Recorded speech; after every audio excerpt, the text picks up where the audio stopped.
ছোট ছোট বাচ্চাদের পড়ানো মানে ধৈর্যের ব্যাপার। আলাদা লেভেলের ধৈর্যের দরকার হয়। না না, আমি এদের কথা বলছি না।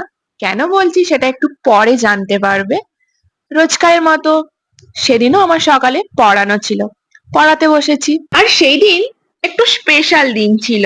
কারণ ওই দিন ছিল আমার একটা স্টুডেন্টের জন্মদিন।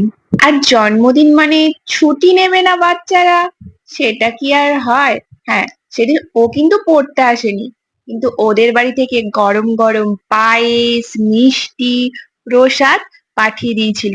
সত্যি আমার খুব ভালো লাগলো। এই যে ভালোবাসাটা, এর থেকে আর বেশি কি পাওনা থাকতে পারে। আর ওর জন্য আমি একটা ছোট্ট উপহার পাঠিয়ে দিয়েছিলাম। আর এইদিকে বাবা পুকুর থেকে ইয়া বড় একটা মাছ ধরে এনেছে, সেটাই আমরা দেখছিলাম। দেন বিকেল বেলা পড়ানোর পর আমি একটু লাচ্ছা খেতে বসেছিলাম, যেটা খেতে আমার দারুণ লাগে। বাড়িতেই বানিয়েছিলাম। তো দাদা লাচ্ছার প্যাকেটটা দিয়েছিল, সেটা ছিল, তো বানিয়ে খেলাম। দেন সন্ধেবেলা পড়াতে বসেছি। এই কুরকুরের প্যাকেটটা আমার হাতে দেখে এটা ভেবো না যে আমি খাচ্ছিলাম, একদমই না। মিঠি রানী একটা লিখছে, দুটো কুরকুরে খাচ্ছে, দুটো প্যাকেট নয়, দুটো কুরকুরে খাচ্ছে। তো মিঠি সাধারণত এরকম করে না, বাট ওই ছোটদের জোর করে কিছু করানো যায় না। তাদের মুডের উপর নির্ভর করবে তারা কখন কি করবে, কখন কি করবে না।